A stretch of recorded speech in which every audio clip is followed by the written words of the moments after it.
As we've been reading through the tens of thousands of Your Say contributions during this election campaign, we've been seeing the same words popping up over and over again. Words like vision, big picture, bold ideas, structural change. And it's coming from voters who are desperate to see those things. I think in this election campaign I wanted to see bigger picture thinking. More of those future forward thinking proposals. A vision and a roadmap for what Australia could look like in 15 to 20 years. Where are the bold ideas? Where do they see Australia be in 20 years from now? So, have they seen it?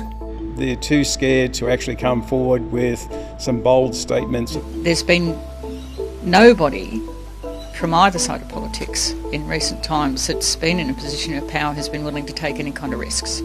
People have told Your Say they remember when this used to happen. John Howard introduced gun laws. Gough Whitlam provided free tertiary education.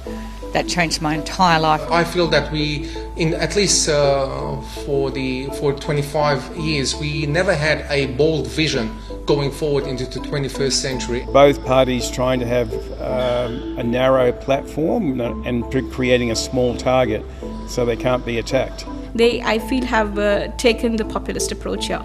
Look, there's no doubt that taking a big policy platform to an election in Australia is risky. John Howard took the GST to voters in 1998 and won, but when Bill Shorten tried big tax reform on property investors in 2019, he lost. Anthony Albanese had the biggest failure of his prime ministership with the defeat of the Voice referendum.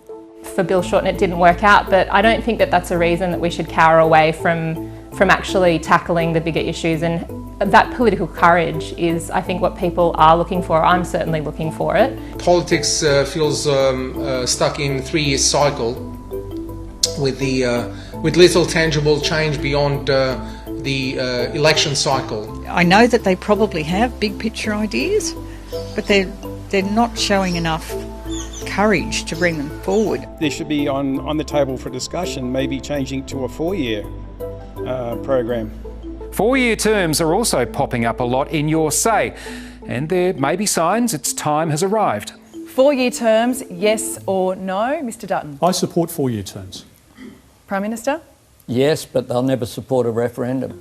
In the meantime, what sort of big picture ideas are people looking for? Single women in my age group, so my contemporaries, are the fastest growing group of homeless people. So I want something done about that. Climate policy, which is a very personal thing for me. Housing is absolutely the crisis. Governments of all levels need to be taking it more seriously, like as if it is as acute as the pandemic crisis. From housing to immigration, education, energy. One of the biggest challenges we have in front of us is the energy transition.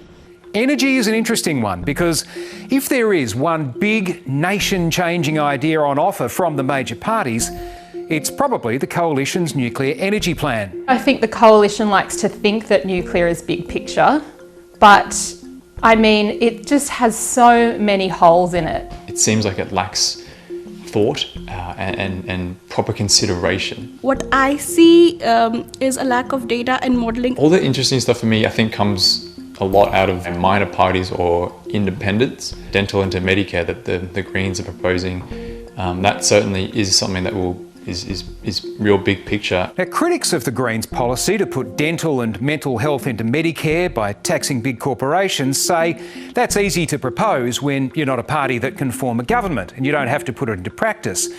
But as the major parties are watching their primary votes fall at each successive election, there are plenty of Your Say contributors who are telling us they're not at all worried by the idea of minority government. I would so look forward to having a minority government. I'm actually quite hoping that the Greens will hold some sway with getting dental into Medicare. The only positive future for Australia politically is more independence, pushing the major parties into doing the right thing. They should contribute to the debate. They should shape up the policies, and for that you need people working together. So where does that leave us? Well, as you'd expect, it's a mixed bag.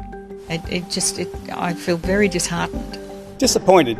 I'm quite frankly disappointed. So I think a lot more is possible than kind of people or major parties might want to make us think. I am quite hopeful. I am quite hopeful that we here in Australia, we can come together. It makes me feel like I want to get involved. I think